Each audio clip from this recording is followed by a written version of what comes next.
Les poutres sont des éléments porteurs horizontaux en béton avec armature incorporée. Elles transmettent les charges au poteau. On a vu comment ferrailler un poteau. Aujourd'hui, on va étudier le dimensionnement et le ferraillage des poutres. On se limitera dans cette leçon à l'étude d'une poutre soumise à la flexion simple. La première question qu'il faut poser, d'abord, c'est quoi une flexion simple? Une poutre à plan moyen est soumise à la flexion simple, qu'elle soit isostatique ou continue, si les sollicitations se réduisent à un moment fléchissant mz et un effort tranchant vy. Si l'effort normal nx n'est pas nul, alors on parle de flexion composée, et si l'effort tranchant vy égale à 0, la sollicitation est de la flexion pure. L'action du moment fléchissant conduit au dimensionnement des armatures longitudinales. Comme vous pouvez voir dans ce diagramme, on va utiliser le moment max mi-travé pour calculer la section d'armature. L'action de l'effort tranchant concerne le dimensionnement des armatures transversales. Là où on a un effort tranchant max, on aura besoin de plus d'armatures transversales pour reprendre l'effort de cisaillement. Ces deux calculs vont être menés séparément. Pour le calcul de la section A d'acier longitudinal, il faut justifier qu'aucun état limite ultime ou de service n'est atteint. Il est possible de connaître à l'avance l'état limite qui sera déterminant. Dans le cas de la flexion simple, l'état limite déterminant est l'état limite ultime de résistance si la fissuration est peu préjudiciable, l'état limite service vis-à-vis la durabilité, la déformation, si la fissuration est très préjudiciable. Aujourd'hui, je vais faire de mon mieux pour simplifier ce chapitre, mais je vais aussi détailler ce qu'il faut détailler et démontrer ce qu'il faut démontrer. Donc, cette leçon va être très intéressante pour ceux qui veulent comprendre le dimensionnement et le ferraillage longitudinal et transversal d'une poutre en flexion simple. N'oubliez pas d'aimer, de commenter, de partager avec vos collègues et les passionnés de génie civil et de vous abonner, et n'oubliez surtout pas d'appuyer sur la cloche pour recevoir les nouveautés de la chaîne parce que c'est la seule façon de supporter mon travail.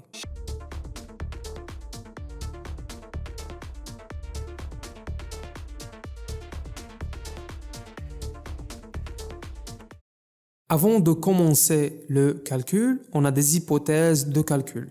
La première, les sections droites restent planes et il n'y a pas de glissement entre les armatures et le béton. Question d'adhérence entre acier et béton. La résistance du béton tendu est négligée. Elle est reprise par l'acier qui travaille à la contrainte sigma st d'acier. Les sections de béton comprimé, la compression est reprise par le béton, il travaille à la contrainte sigma bc du béton. Sur appui, seule la retombée de la poutre travaille en compression et en travée, une partie du plancher reprend ses efforts de compression. Après, on a des déformations limites. Pour l'acier, c'est 1%, où on trouve parfois 1 pour 1000. Pour le béton, en flexion, c'est 0,35% et en compression, c'est 0,20%. Alors, ces déformations limites, elles sont suivant la règle des 3 pivots, qui impose en flexion simple d'atteindre l'un des pivots A ou P. Pivot A, c'est l'allongement des aciers limité à 10 pour 1000, et pivot P, c'est le raccourcissement du béton limité à 3,5 pour 1000. Je vais expliquer la règle de 3 pivots parce que c'est l'une des questions les plus posées lors du cours de BAEL. On prend une poutre soumise à la flexion simple posée sur deux appuis. On fait une coupure ici, on a une section en béton armé. On constate la présence de deux parties, une section de béton comprimé, une section de béton tendu. L'axe neutre sépare la partie tendue et la partie comprimée du béton. On peut dessiner un diagramme de déformation, un diagramme des contraintes et les sollicitations internes. Pour le diagramme des contraintes, il faut noter que pour la partie tendue, on n'a pas de diagramme de contraintes car on a considéré que le béton tendu est négligé dans les calculs.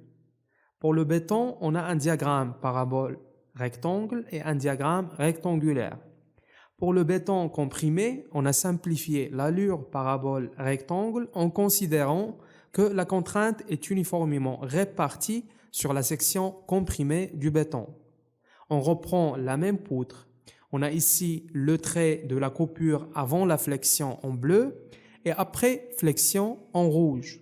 Le dimensionnement optimisé d'une section béton armé exige un diagramme de déformation qui passe par une déformation limite, comme on a dit, soit du béton, soit de l'acier. Ces déformations limites sont caractérisées par les pivots.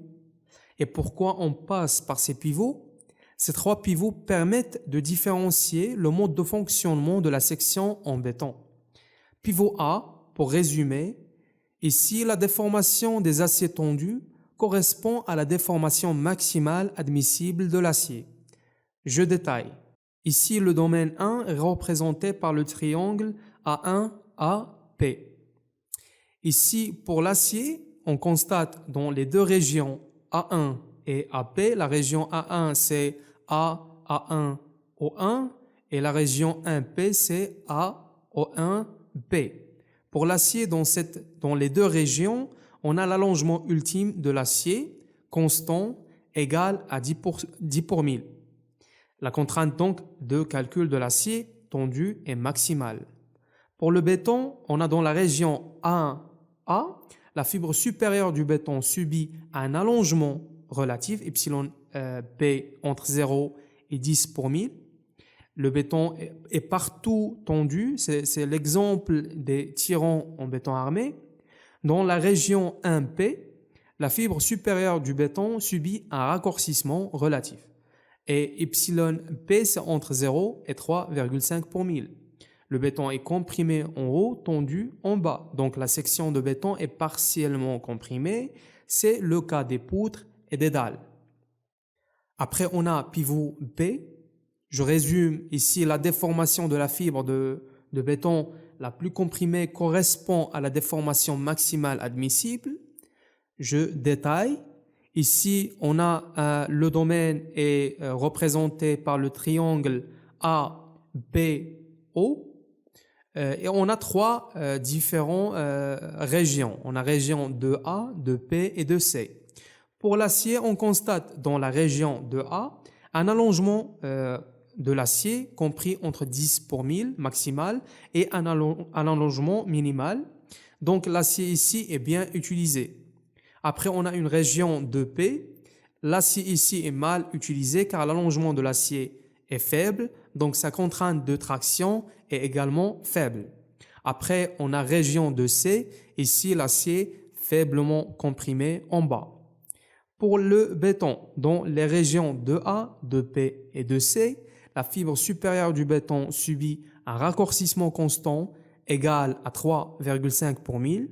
Le béton est comprimé en haut, tendu en bas et bien utilisé. Donc, la section est partiellement comprimée. C'est le cas des poutres. Après, on a pivot C. Je résume, la déformation du béton est considérée étant égale à la déformation élastique maximale admissible sur la hauteur comprimée du béton et je détaille. Ici, le domaine 3 est représenté par ces zones-là. Pour l'acier dans la zone CD1B, l'acier placé en partie supérieure est comprimé. Le raccourcissement de l'acier est compris entre 2 pour 1000 et 3,5 pour 1000. Dans cette zone OCT, l'acier placé en partie inférieure est comprimé et le raccourcissement de l'acier est inférieur ou égal à 2 pour 1000. Pour le béton maintenant, la zone CD1B, le béton est comprimé, la fibre supérieure subit un raccourcissement entre 2 pour 1000 et 3,5 pour 1000. Et pour la zone OCT, le béton est comprimé, la section de béton est donc entièrement comprimée ici, c'est le cas des poteaux. Pourquoi j'ai détaillé la règle des trois pivots? Parce qu'on doit faire une remarque sur le bon fonctionnement de la section de béton. On cherche là où on a un fonctionnement optimal et on peut dire que ça se situe aux alentours de la droite AP car les deux matériaux, acier et béton, travaillent le mieux. On rappelle que les sollicitations sont déterminées à partir des charges G et Q. Et pour obtenir les cas de chargement suivant l'état limite ultime de résistance, on va utiliser la combinaison de 1,35 G plus 1,5 Q. Dans le cas des poutres avec porte-à-faux, plusieurs travées sans porte-à-faux et dans le cas d'une seule travée sans porte-à-faux. Et dans l'état limite de service, on va utiliser G plus Q. On peut faire aussi un autre rappel des contraintes de calcul. Si vous voulez les noter une fois pour toutes, on a la contrainte de compression du béton, FPU égale 0,85 FCJ sur 1,5. C'est gamma B pour jour supérieur ou égal à 28 jours, le cas courant. Après, on a la contrainte de traction des aciers, FSU égale FE sur gamma S. Gamma S, c'est 1,15. Par exemple, acier HAFEE 500, on a FSU égale 500 sur 1,15, ça donne 434,8 mégapascal. Après, on a contrainte limite de compression du béton à l'état limite service, sigma bar PC, c'est 0,6 FCJ. Résistance caractéristique du béton en traction, FTJ égale 0,6 plus 0,06 FCJ. Maintenant, on commence le dimensionnement des poutres. J'ai détaillé le prédimensionnement des poutres dans cette leçon. Maintenant, pour le dimensionnement, la largeur B est généralement déterminée en fonction de la largeur des poteaux qui les supportent. La hauteur utile T, c'est la distance du centre de gravité des aciers tendus à la fibre la plus comprimée du béton. On fait l'hypothèse complémentaire, c'est-à-dire D égale 0,9 H. Après, on a la portée L. La portée L des poutres est importante pour calculer MU, le moment de calcul. Si la poutre se repose sur des voiles en maçonnerie, la portée est entre axes d'appui. Si la poutre se repose sur une poutre principale, sur des poteaux ou sur des voiles, la portée est entre nus d'appui, comme vous pouvez voir dans cette figure. Alors, comme j'ai dit, on va commencer le dimensionnement à l'état limite de résistance. Donc, déjà, lorsque j'ai dit l'état limite ultime de résistance, on a considéré que la fissuration est peu préjudiciable. Donc, nos poutres se situent dans des locaux couverts et clos. La première chose, c'est de justifier une inégalité. On a MU est inférieur ou égal à MUR. Avec MU, c'est le moment appliqué, le moment de calcul, et MUR, le moment résistant de la section. Donc, on a des sollicitations de calcul, MU, et ces sollicitations ne doivent pas dépasser les sollicitations ultimes résistantes. Donc, comment trouver MU? Le calcul de l'effort tranchant V et du moment de flexion M s'effectue soit par des méthodes classiques de la RTM, soit par des méthodes simplifiées prescrites par le règlement. Par exemple, méthode forfaitaire pour les poutres. Donc, on peut utiliser le formulaire de RTM. On peut aussi utiliser les logiciels avec un calcul automatique. Donc, pour nous, on va utiliser la méthode classique de la RTM pour trouver MU. Donc, MU, c'est le résultat d'un exercice RTM. MU, c'est là où on a un moment max, la position la plus sollicitée. Je vous donne les cas des charges qu'on rencontre fréquemment dans les bâtiments avec les formules de calcul pour le moment fléchissant max et l'effort tranchant max. Par exemple, on a charge uniformément répartie sur une poutre qui repose sur deux appuis. On a M max, M0, égale QL au carré, la portée, sur 8. Et l'effort tranchant sur appui, VA et VP, égale QL sur 2. On a aussi le cas de charge ponctuelle et le cas de charge uniformément répartie sur une longueur. On va utiliser cet organigramme de calcul pour une section rectangulaire sans acier comprimé d'abord. On va travailler, comme j'ai dit, à l'état limite ultime de résistance. Et je vais expliquer chaque terme. On va commencer, comme j'ai dit, par MU. On va utiliser les conditions d'équilibre de cette section rectangulaire pour trouver MU. D'abord, on a les équations d'équilibre comme dans la statique. On a des efforts de compression du béton égale des efforts de traction. On a NPU égale NSU. NPU, c'est 0,80 YU fois P fois FPU égale AU fois FSU. Avec YU, c'est la position de l'axe neutre par rapport à la fibre la plus comprimée du béton. Et T, c'est la hauteur utile. Comme j'ai dit, c'est la distance du centre de gravité des aciers tendus à la fibre la plus comprimée du béton. Et on a un bras de levier, ZU. ZU, c'est D moins 0,40 YU. On passe à l'équilibre des moments par rapport au centre de gravité des aciers tendus. Donc, on a un moment de flexion égale un effort de compression fois un bras de levier. Donc, MU égale NPU fois ZU. Avec MU égale 0,80 YU fois P fois FPU fois D moins 0,4 YU. Et de cette expression et l'expression 1 et 2, on peut obtenir MU égale AU fois FSU fois ZU. Donc, la section d'armature tendue AU égale MU sur ZU fois sigma S. Maintenant, comment trouver mu U? Et c'est quoi d'abord mu U? Mu, c'est un moment ultime réduit et on le trouve d'abord par des paramètres de calcul. On cherche la position relative de la fibre neutre dans la section, alpha U.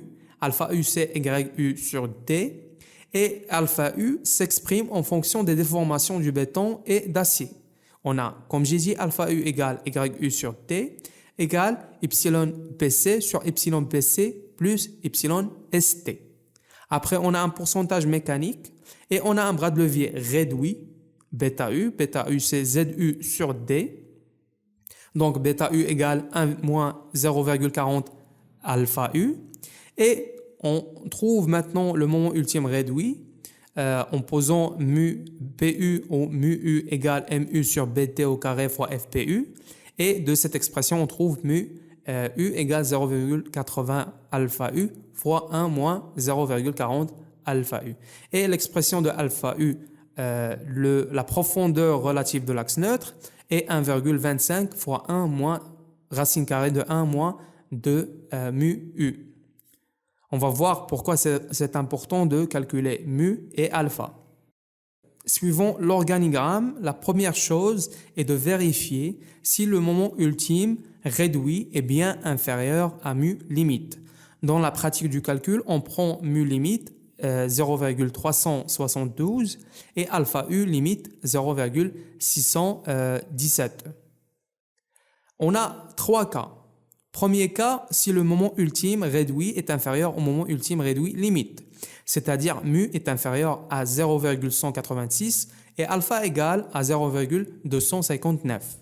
On travaille dans ce cas dans les régions 1P ou 2A, c'est-à-dire pivot A. On a des armatures tendues seulement et une section sans armature comprimée. L'acier est bien utilisé ici et les aciers sont plastiques.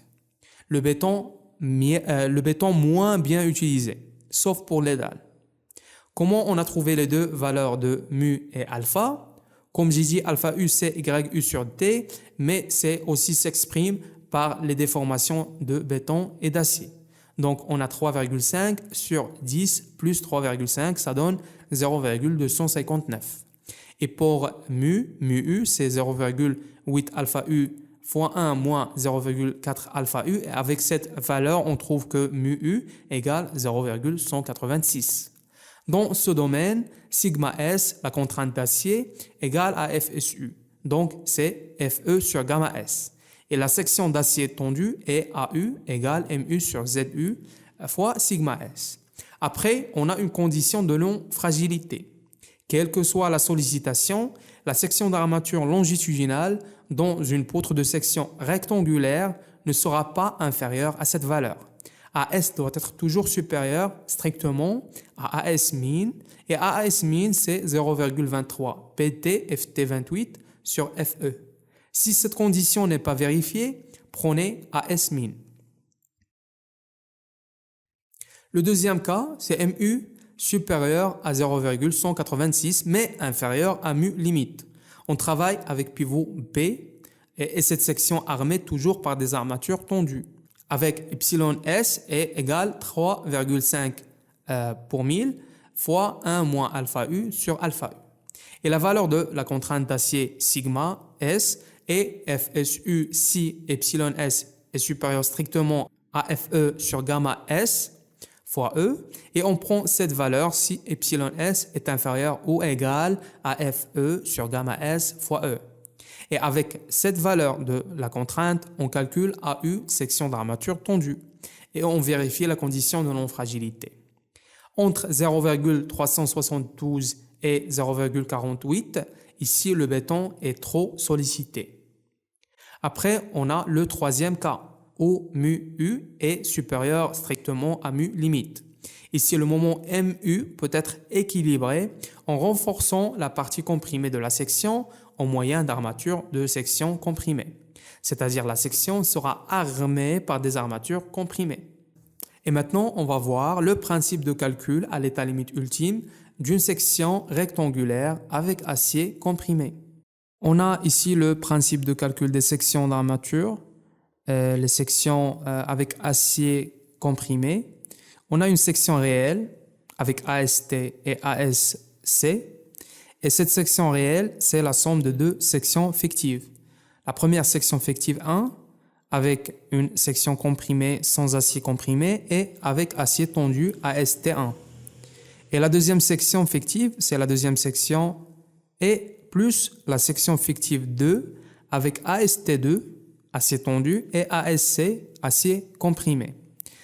Après l'application d'un moment à la section, on a MU, la sollicitation, et pour équilibrer cette sollicitation, on a la somme de deux moments. MR, moment résistant du béton, plus delta M, moment équilibré par les armatures comprimées au moment résiduel. Donc MR, c'est le moment ultime que peut équilibrer la section sans lui ajouter les aciers comprimés. Et delta M, comme j'ai dit, le moment résiduel, c'est la différence entre le moment ultime sollicitant la section et le moment résistant du béton. Donc delta M égale MU moins MR. Et on a le calcul du moment résistant du béton MR, c'est mu L fois P fois D au carré fois FPU. On commence le calcul des armatures tendues de la section fictive 1, AST1. AST1 égale MR sur FSU fois bêta fois D. On sait que bêta c'est 1 moins 0,4 alpha. Et après, on a le calcul des armatures tendues de la section fictive 2, AST2. C'est delta M, moment résiduel, sur FSU fois D moins D'. Et le calcul des armatures comprimées de la section fictive 2, ASC. ASC égale delta M au MR, le moment résiduel, sur sigma S fois D moins D'. Selon le BAOL 91, on définit les dispositions constructives comme suit. Pour une poutre, pour les aciers des poutres en flexion simple, on a d'abord des armatures inférieures. On peut avoir 3 lits d'armature inférieure. On a le premier lit sur la longueur totale de la travée. Après, on a des armatures supérieures ou armatures de montage. Après, on a des armatures de peau et on a maintien des armatures de peau et on a le maintien du troisième lit d'armature inférieure. Et bien sûr, on a des armatures transversales, soit des cadres, soit des épingles, soit des étriers. Et on a l'espacement des armatures. On a EV, c'est le sub de A au CG. A, c'est la largeur d'un paquet de barres, limité à 2 barres. Et CG, diamètre du plus gros granulat, parce qu'on doit laisser d'espace pour la vibration du béton. Et EH, c'est sub de A, soit 1,5 CG.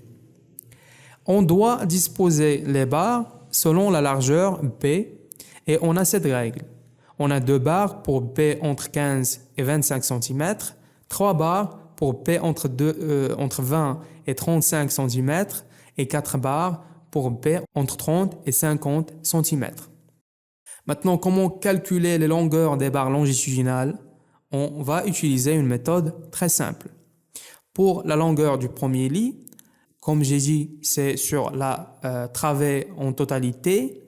On a L1 égale L plus 2 fois B moins 2 fois C. Donc, cette longueur est en fonction d'enrobage.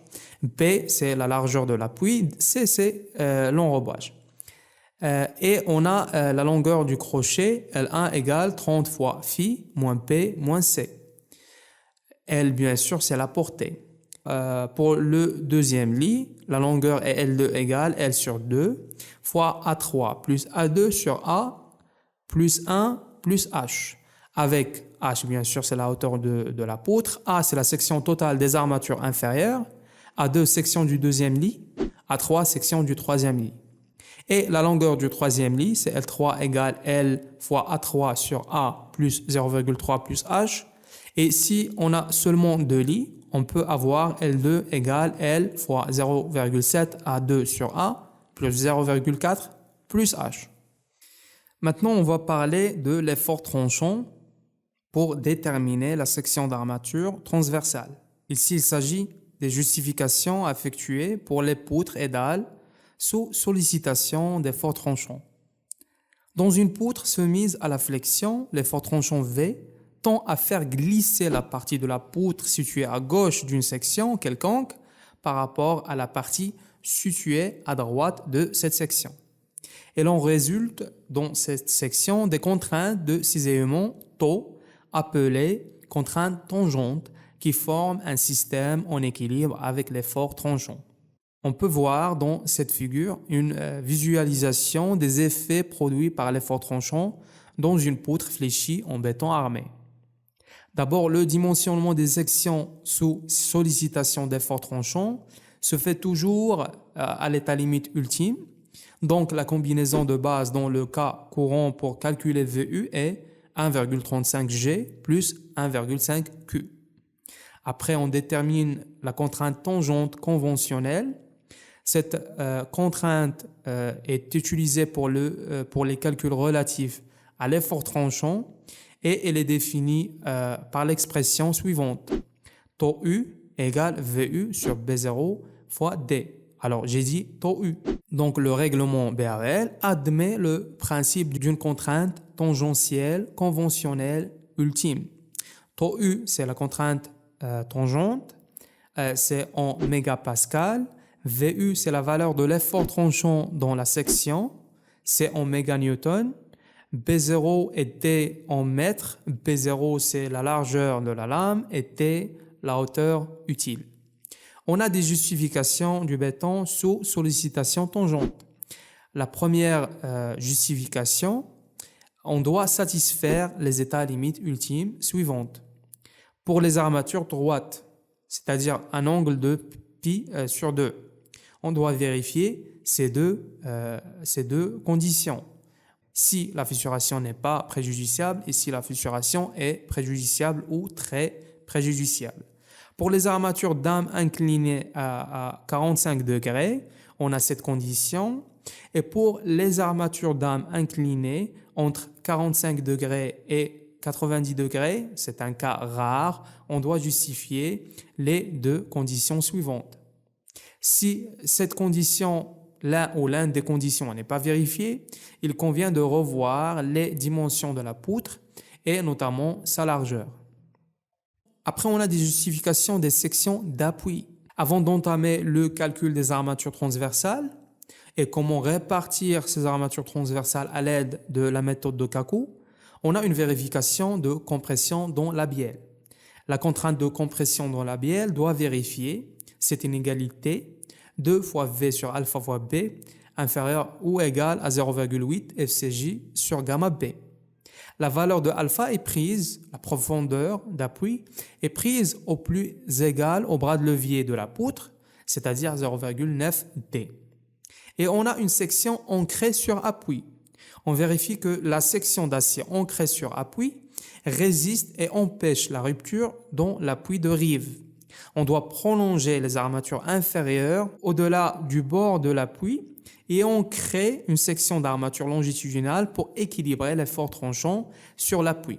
Donc on a AS supérieur ou égal à V sur FE sur gamma S. Pour les armatures transversales, AT, c'est la section des armatures transversales, on a cette formule. AT égale N fois pi fois phi au carré sur 4. Avec phi, diamètre de l'armature, N, nombre de brins verticaux, AT, bien sûr, c'est l'aire des armatures transversales. D'abord, on peut trouver phi, le diamètre de l'armature, avec cette formule. C'est le min de H sur 35 où phi est L min, diamètre minimal des armatures longitudinales, ou P sur 10, P c'est la largeur de la poutre et H, bien sûr, c'est la hauteur de la poutre. Après, on a N. Ce terme, c'est le nombre de brins verticaux. Comment le trouver? Dans cet exemple, on a une poutre avec un cadre de diamètre de 10 mm et un étrier de 10 mm aussi. N égale à 4 brins. On a 1, 2, 3 et 4. Donc, AT égale N fois pi fois phi au carré sur 4, on trouve 3,14 cm. Ou on peut aussi faire 2 fois la section d'armature de 10 mm, 2 parce qu'on a un cadre, donc 2 fois 0,79. La même chose pour l'étrier de diamètre 10 mm, on a 2 fois 0,79, on va trouver 3,16 cm². Un autre exemple, cadre de HA8 plus épingle de HA6. On a 2 fois la section 0,5 plus 1 fois la section fois 0,28. On trouve AT égale 1,29 cm². On passe à l'espacement initial. On a trouvé AT. Avec cette valeur et d'autres termes, on va calculer l'espacement initial ST0 ou parfois on trouve dans d'autres supports E0. On a ST0 égale inférieur ou égal à Z fois FE sur gamma S fois AT sur V. Avec FE, bien sûr, c'est la limite élastique des armatures transversales. AT, c'est la section des armatures transversales horizontales en centimètres carrés. Après l'espacement initial, on peut passer maintenant à la règle de Kaku pour la détermination pratique des espacements.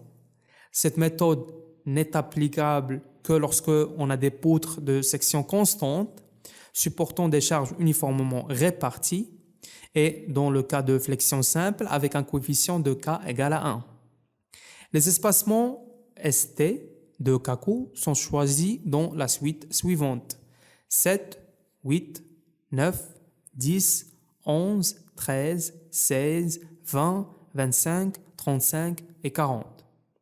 La première étape est de calculer l'espacement initial ST0. Après, prenez dans la suite de Kaku le nombre immédiatement inférieur à ST0, ce que vous avez trouvé.